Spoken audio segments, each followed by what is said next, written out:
Blooming Beyond Boundaries is a wholly student-run event celebrating women's rights on International Women's Day. The main objective, according to these students, is to combat objectification of women and unrealistic beauty standards in the digital era, while also promoting a more realistic representation of women. And the reason we chose this is because around the world, but especially in Asia, there's a lot of beauty standards for women and a lot of unrealistic ones. And I think now with also like social media being a big thing, a lot of young girls have a lot of pressure on them, and this can be really stressful and really difficult to deal with. And so we wanted to create this event to kind of spread this message and encourage young girls to just be themselves and like disregard these standards. Among the topics discussed were how AI, social media, and digital marketing tools contribute to unrealistic beauty standards and stereotypes of women, including changes to promote inclusivity.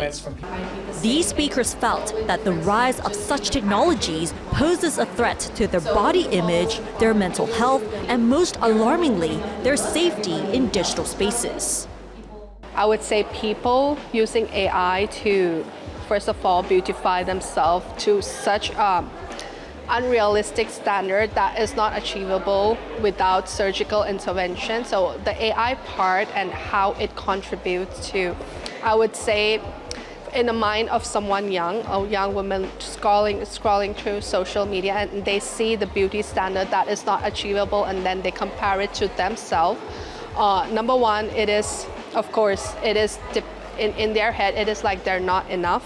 They need to do something more. But then there's another layer that is, I would say, started in the last, I would say 2-3 years, is the deep fake, right? Where I can go on to impersonate someone, and then be talking with people. It has come to a place where you do not know anymore the person you're talking with is the person real or not. What this does is that it actually diminishes the trust when it comes to interacting with people online, because they don't know anymore. So this is actually affecting people who has genuine brand or genuine person who's connecting out to the world.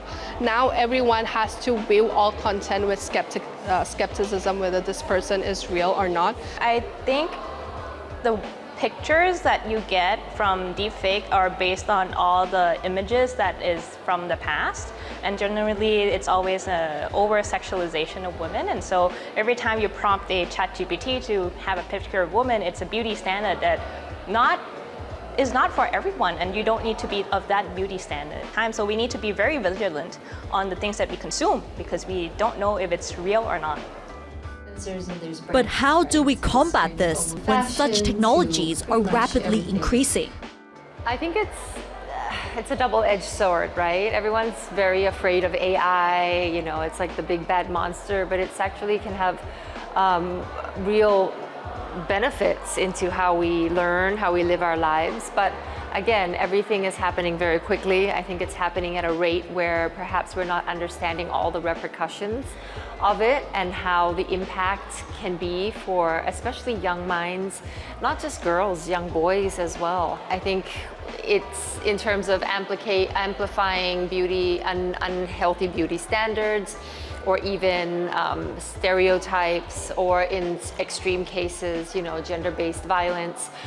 Porn is a very big problem.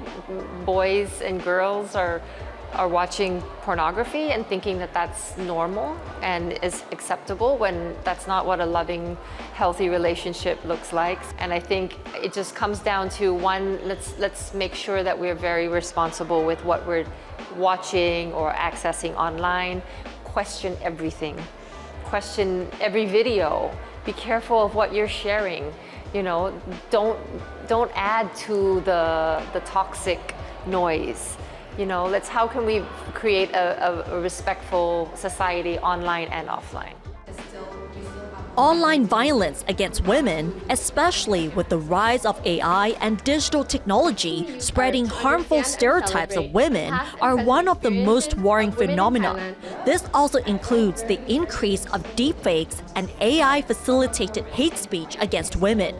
According to a recent report by UN Women, 53% of adult women around the world have experienced online or technology-facilitated violence at least once. Therefore, a digital revolution for all women and girls is among the top priorities to ensure their safety online.